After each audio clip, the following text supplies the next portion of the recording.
Hi Bears, welcome to another tournament analysis video. And this is just a recap of a tournament that happened all the way back in February 22nd, so quite a while ago. But let's get into it. These are the results. In first place, myself, MontenegroBear. In second place, Catholic Anarchist Bear. And in third place, LocksmithBear. So we're going to look at 3 games. So let's get to it. First game, RadNomadBear with the white pieces, and he's playing against Wardotwo. We haven't seen Wardotwo before in the tournaments prior. So let's see how he goes. He's got a rating of 440. RadNomadBear and Wardotwo playing just sort of a symmetrical thing. Nothing big at the moment. Now Wardotwo lashes out with pawn to g5. Maybe should have started developing the other pieces first. But this isn't really a blunder, it's just a bit of a strategical weakness. Yeah, RadNomadBear brings the bishop back. And then castles, and Wardotwo already is, we can see that he likes pushing pawns. All his pieces here are undeveloped. So that's not a good sign already. Whereas, look at this. White is already developed, got 2 knights out, got a bishop out. Okay, and now with this move, Wardotwo puts the bishop on actually a pretty nice diagonal here. All right, if this knight moves, if this white knight moves, then this rook will be under attack from the bishop. And it makes sense because Wardotwo's bishop here was actually just staring at this pawn. It wasn't really doing much. So I quite like this move, but it gives RadNomadBear some nasty ideas, and RadNomadBear, he likes these sort of tactical positions. He's very excited with this because he just sacrifices the knight. What's his point? His point is that the queen takes the pawn. All right, so back here, this knight is actually blocking the queen's vision of this pawn. So let's get it out of the way, and then we'll take it. And yeah, RadNomadBear just wants to make things interesting. Now this is a blunder. You can see the evaluation bar on the left goes up because white can give this check. It's a fork. But first white takes the pawn, probably doesn't see the fork, because when you have a plan and you set out to accomplish that plan, that's sort of the only thing you're thinking about. That, or maybe I can take the pawn. Takes the rook with the bishop. And again, here, white can also play this first. Go for the fork, and then the bishop is going to move, and you have an extra move. But in the game, now the computer actually says white is better because, computer actually says black is better because of this move. Black plays the move. And after check, now king can come here. And now the rooks are looking at each other, so they're protected. And black's actually better. But in the game, black doesn't see that and proceeds to lose both rooks. Now the rest of the game is just clean up, but I wanted to show that we should be a little bit disappointed in RadNomadBear for the way that he concludes the game. All right, so I'm just going to sort of fast forward. Nothing really interesting happens here. Okay, we can see that white's completely winning. All right. But the problem is, RadNomadBear doesn't really know how to checkmate. He's just throwing the pieces around the board. And it's not really beautiful chess, is it? Now he's sort of put the black king in a little cage, which is nice. Pushes this pawn. You're fixing it. All right. Now this is good. Now the black king is sort of in a cage. And when you're playing chess and you're in this position, just try to find what's called a mating net. So try to, and look, you've got 5 minutes here.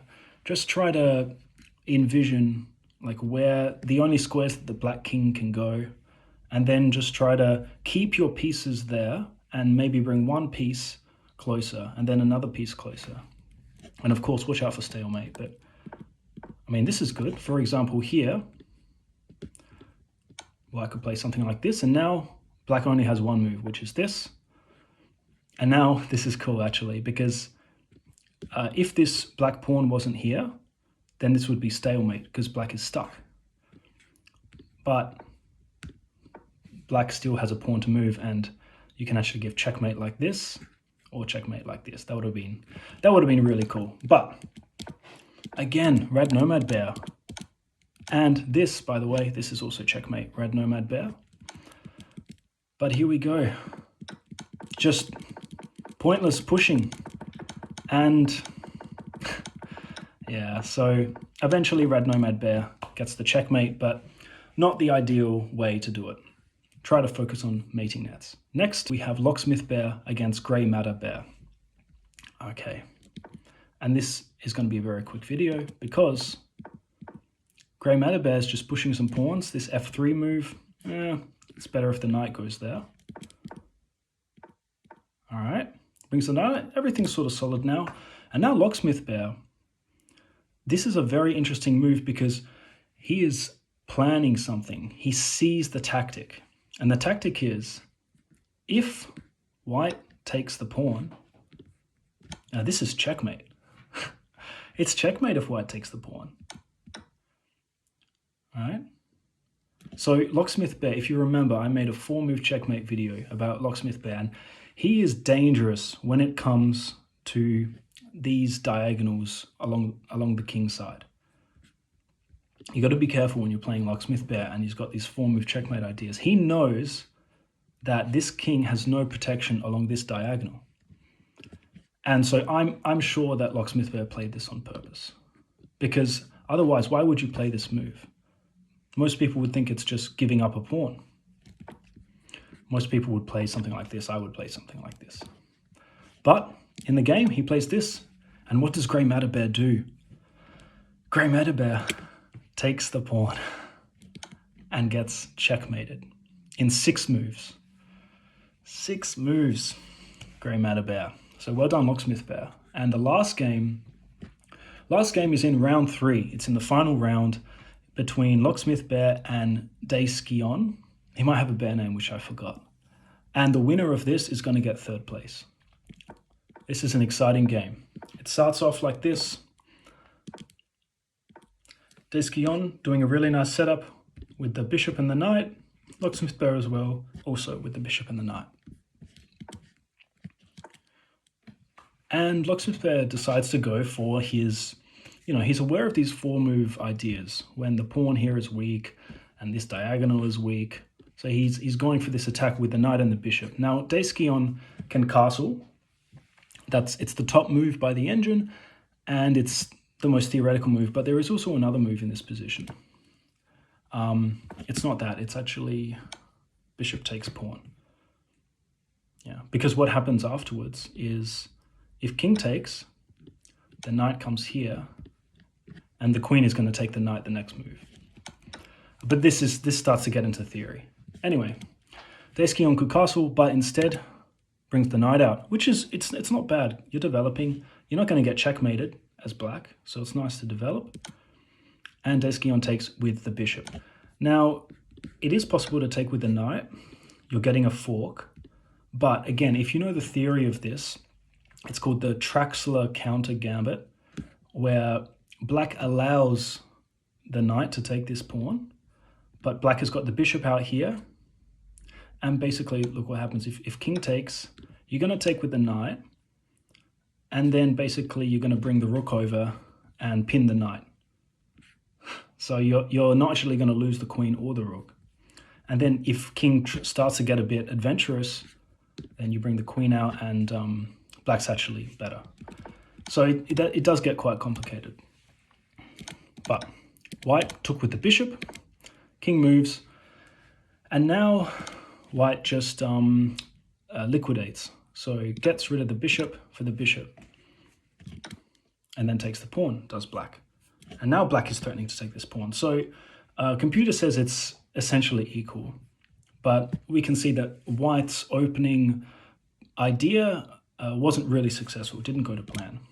Now queen check, be careful because it's a double attack on the king and the knight, but all black has to do is play knight back. And yeah, very good. Now Deiscion has a fork. So you're attacking the knight, the queen, the bishop, and the pawn on c2. You can't defend all of them. And Deiscion is doing really well. It's looking like he's going to get the win and he's going to get third place.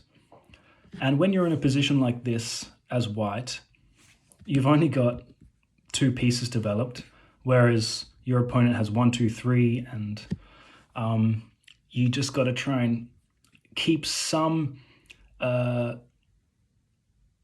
threats. You got to try and keep your opponent a bit nervous, at least have one threat and one idea that you've always got up your sleeve. LocksmithBear brings the queen here, defends the bishop, but the queen is all the way on the edge of the board. Anyway, knight takes, king moves, and blunder. First of all, just take the rook, man. Just take the rook. White's not going to checkmate you. White's only got a queen and a bishop. But anyway, not really sure why Deiscion played this, because what it does do is LocksmithBear, with tempo, brings his bishop out, gives a check, and now this is going to be quite a deadly pin. All of these pieces are on the same line. It's going to get ugly. Develop the knight, great stuff. You're going to lose the rook anyway. And now set up this pin. Now, the computer doesn't really like this because the computer wants to just add an extra defender to the pin. And black is in time to defend, but it's quite tricky. In the game, Deiscion just moves the king back. And now, knight comes here and it's game over. This knight is only defended by the queen. You can bring no other piece to defend it really. And this knight, yes, you've taken the rook, but what else are you doing? Nothing. So black is trying to get the queen out, maybe cause something up here. But anyway, bishop takes, queen comes here, but this is just checkmate. 1, and then queen comes here, attacks the rook, and these bishops completely stop the black king. Black king's busted, checkmate. So that's it. Thanks for watching, guys, and yeah, I'll try and do more recap videos soon. Thank you.